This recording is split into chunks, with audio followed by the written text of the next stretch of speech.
Episode की शुरुआत झनक के घर के माहौल में उत्पन्न हलचल से होती है।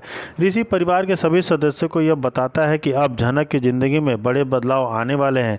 परिवार में किसी किसी का रवैया झनक के प्रति विरोधाभासी रहता है, लेकिन ऋषि झनक का पक्ष मजबूती से लेता है। इस दौरान झनक की मानसिक स्थिति को भी बहुत संवेदनशील तरीके से दिखाया गया है, जहाँ पर परिवार की अपेक्षाओं और विरोधों के बीच खुद को संभालने की कोशिश कर रही है। कॉलेज की कहानी भी एपिसोड में अहम भूमिका निभाती है। कॉलेज में एक छात्र झनक का हाथ पकड़ लेता है, जिससे ऋषि का गुस्सा भड़क उठता है।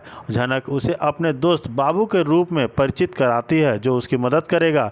इस घटना से यह जाहिर होता है कि ऋषि झनक की सुरक्षा और खुशी को लेकर कितना सतर्क और संवेदनशील है। अनिरुद्ध और अर्शी के बीच तनाव में वृद्धि होती है। अनिरुद्ध की नूतन से मुलाकात अर्शी के लिए बड़ा झटका साबित होता है, जिससे अर्शी के व्यवहार में बदलाव दिखता है। यह संबंधों में गतिरोध और नए मोड़ की तैयारी करते हैं, जो आगे की कहानी में रोमांचक बनाने का प्रस्ताव होता है। ऋषि की भूमिका और उस एपिसोड में और भी महत्वपूर्ण हो जाती है, जब वह झनक के लिए खूनदान करने को तैयार हो जाता है और पूरे परिवार के सामने इसका ऐलान करता है। इससे झनक के प्रति उसका समर्थन स्पष्ट होता है। परिवार के अन्य लोग भी इस वक्त कमर कस लेते हैं। इस एपिसोड में पारिवारिक रिश्ते और कॉलेज के संघर्ष दोनों ही गहराई से दिखाए गए हैं। झनक की मानसिक स्थिति और उसकी लड़ाई को भावपूर्ण तरीके से प्रस्तुत किया गया है। विभिन्न पात्रों के बीच रिश्तों में फूट और मेलजोल के जटिल पहलू सामने आते हैं, जो कहानी को और अधिक वास्तविक और दिलचस्प बनाते हैं। संक्षेप में एपिसोड झनक की जिंदगी के सबसे नाजुक और निर्णायक बदलाव को दर्शाता है।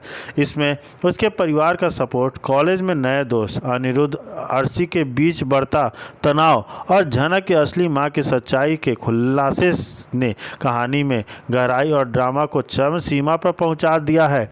इस सबके बीच झनक के हौसले और संघर्ष की कहानी दर्शकों के दिलों को छूती है और आगे के एपिसोड में उत्सुकता बढ़ाती है।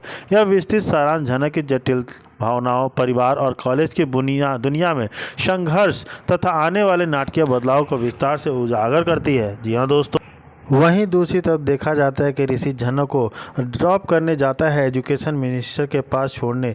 तभी वहाँ पे झनक बोलती है, एक बात बताइए, आपको इतना फ़र्क काहे पड़ता है? तभी ऋषि बोलता है, क्यों मुझे फ़र्क नहीं पड़ना चाहिए? झनक, मुझे फ़र्क पड़ता है।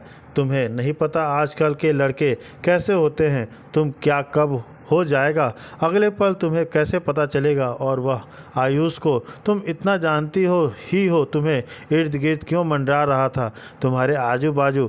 तुम उसे बोल भी तो सकती थी ना कि वो चला जाए।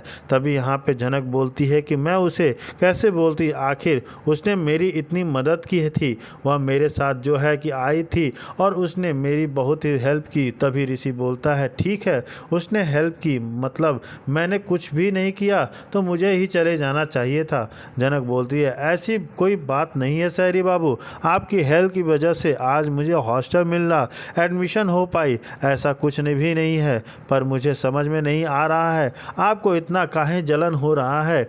ऐसी कोई बात है तो मुझे बताइए ना, उससे कितना क्यों प्रॉब्लम हो रहा है? अगर हम किसी लड़के से बात कर लेंगे तो उसमें क्या हो जाएगा? तभी ऋषि बोलता है, देखो झनक, हर बात समझाई नहीं जा सकती है, ठीक है, और मैं तुम्हें पहरे बेवकूफ़ी सवाल का जवाब नहीं दे सकता हूँ। तभी जनक बोलती हैं, क्यों? अगर अदिति दीदी के साथ भी कुछ ऐसा होता है तो आपको ऐसे ही में सेम बुरा लगता है जैसे आज लग रहा है? तभी ऋषि बोलता है, झनक प्लीज़ झनक, ठीक है, मुझे तुम्हारे इन सब सवालों का जवाब नहीं देना, मुझे सिर्फ यह कहना है कि तुम अभी इस शहर में नहीं हो, तुम ढंग से सड़क भी नहीं पार कर सकती हो और तुम लोगों से मिल रही हो। तुम्हें क्या पता अगले पल क्या हो जाएगा? तुम शहर में लोगों को नहीं जानती, लोग बहुत ही अच्छे से फ़ायदा उठाना चाहते हैं, इसलिए सब रिक्वेस्ट करता हूँ, प्लीज़ तुम जो भी करो एक बार सोच समझ के देखो और उसके बाद की किसी पे भरोसा करो, वरना तुम्हारा ट्रस्ट टूट जाएगा। तुम समझ रही हो, और तुमको कुछ भी किसी भी चीज़ की ज़रूरत पड़ती है तो तुम मुझे बता सकती हो ना। मैं हूं ना यहाँ पे।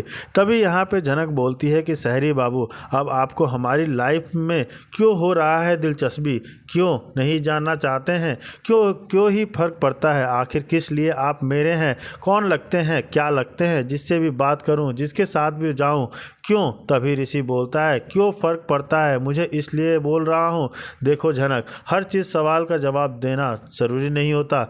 मुझे फ़र्क पड़ता है, वह लड़का मुझे अच्छा नहीं लगता। तुम यहाँ पे पढ़ाई करने आई हो और तुम्हें पढ़ाई करनी चाहिए।